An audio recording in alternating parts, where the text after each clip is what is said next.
What's up, family? Today we're talking about something that I feel don't get talked about enough, especially in a world where everybody want to act like they the healed one. Everybody else is the problem. So today, let's just flip the mirror. So this episode is called like how to know if you're the toxic one. And I know that word toxic, it gets thrown around so much that it's almost lost its meaning. But over here, we're just not talking about evil or abusive. We're talking about unhealed. We're talking about patterns that come from trauma, habits that feel normal because we grew up around it, and defense mechanisms that look like personality traits.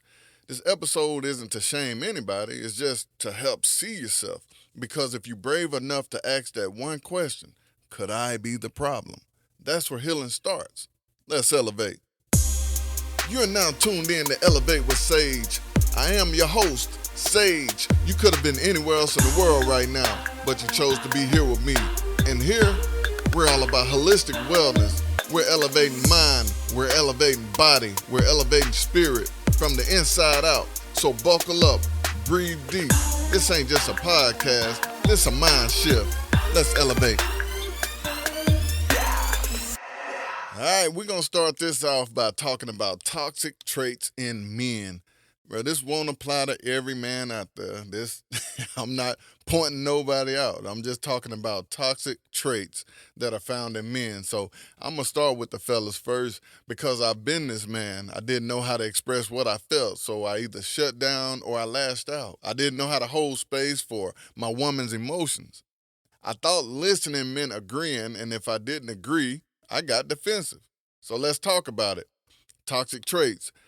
Here's one. You emotionally check out. Or she can feel your body in the room, but your spirit just ain't there. No eye contact, no real responses, no curiosity, just silence and shoulder shrugs. You call it needing space, but really it's emotional avoidance. Another trait, number two, you deflect instead of reflect. She brings you something that hurt her. Your first move is, what about when you did this? You too sensitive. You always trying to make me the bad guy. Like you start defending your ego instead of repairing the connection. Some number three, some guys want to lead with control, not compassion. You want to control how she dress, who she talk to, how she express herself, but you don't offer emotional safety in return. You act like leadership means domination, not no direction through love. Number four, and again, I'm talking about toxic traits. I'm not saying every man do this stuff, but I just want to make it clear. I'm just talking about toxic traits. Number four, you use sex as a substitute for emotional presence. You think kissing on her, touching her, initiating intimacy fixes things, but you haven't even said the words, I see you. I understand how that made you feel. You haven't even talked to her like that in months. Number five, you overtalk, interrupt, and rarely apologize first. You always trying to win the argument, but the real win is in peace. Like a man's real strength isn't in how loud he talks. It's in how deeply he listens. Number six, you think being a provider is enough. You think just because you pay the bills or you fix the car, you done your part. But your presence is needed too. She wants your attention. She wants your warmth. She wants your support, not just your check. I mean, some women out there might want their check, but in our context, that's just what she wants. Your attention, your warmth, your support, and not just your check. And I say this all with love, not because I'm above it, because I was it. And healing don't mean you never slip.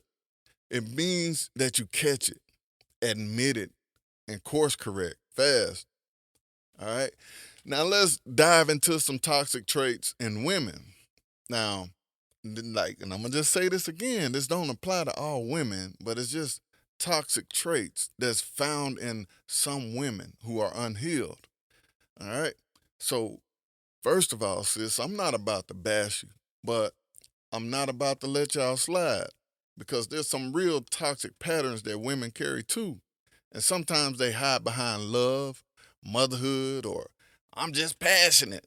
So let's name a couple of them. Like number one, like passive aggression communication. You won't say what's wrong directly. You give side comments, shade, or sarcastic digs. Then you just say, I was just playing. No, you weren't playing, but you just don't know how to express it. Number two, you test him instead of talk to him. You withhold affection. You create emotional distance. Or I just want to see how he react, just to feel reassured that he still cares. That's manipulation. It's just dressed up as emotional strategy. Number three, now I've seen this a lot and a lot of different people. Number three, you keep score. You remember every single thing that man did wrong and you bring it up every single time you feel unsafe. No matter how long it was, like no matter how long ago it was, that creates an emotional war zone. Like he feel like he can't even move forward because you always dragging him back. Number four, disrespecting a man in public and then expect intimacy and privacy.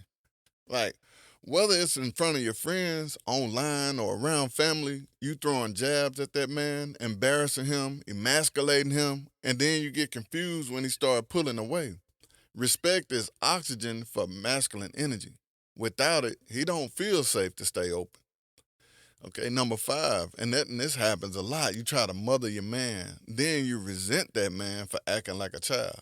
So some women with toxic traits, not all women, you overhelp, you overexplain, you micromanage everything, and then you feel bombed out and unappreciated. But the truth is, you didn't give him space to lead. And this is not every woman, but it's just a pattern that I've seen too many times. And when you love a man who's trying to do right, but you still operating out of trauma, you will unintentionally sabotage the whole connection.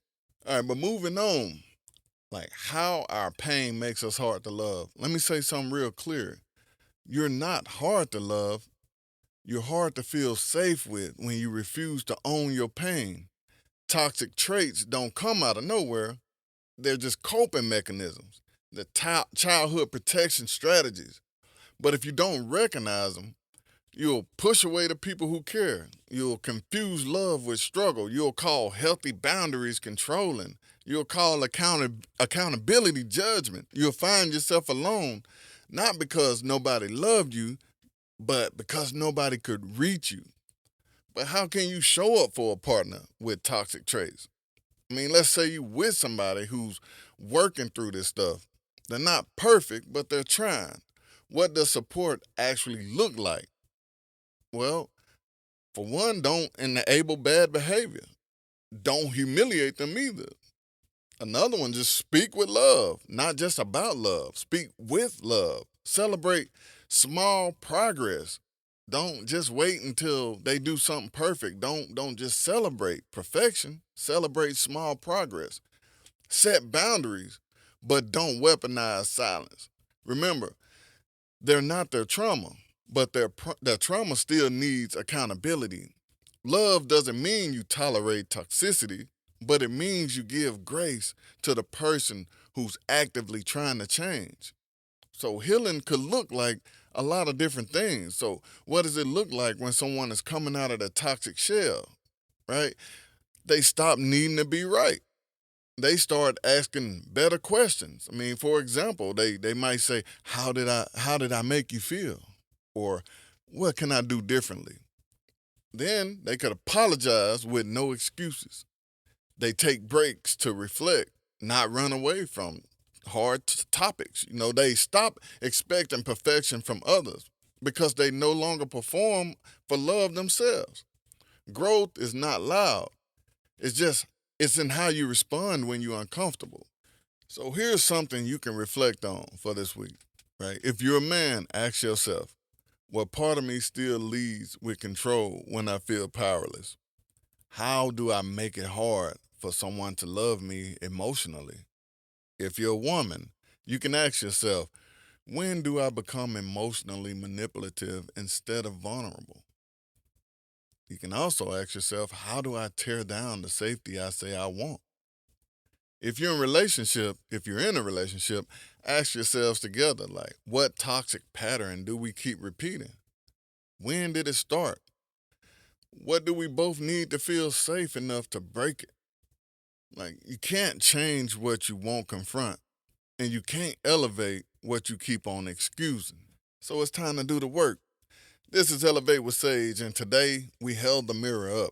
If this episode brought something up for you, don't run from it. Breathe through it, journal through it, talk to your partner, talk to yourself, talk to your higher power, God, universe, whatever you believe in. All right, you can reach out to me at elevatewithsage1@gmail.com or hit the link. My link tree is in the bio. If you've been the toxic one, that doesn't mean you're broken. It means you're ready to grow. So take this awareness and turn it into action. Stay grounded, stay growing, and stay elevated. Peace. Hey, if this hit you, share it. Send it to somebody going through the fire but still choosing peace. New episodes dropping weekly, and every time we're going a little deeper. This ain't just talk, it's transformations. I'm Sage, and this is Elevate with Sage. Until next time, I wish you nothing but love, peace, happiness. Let's elevate.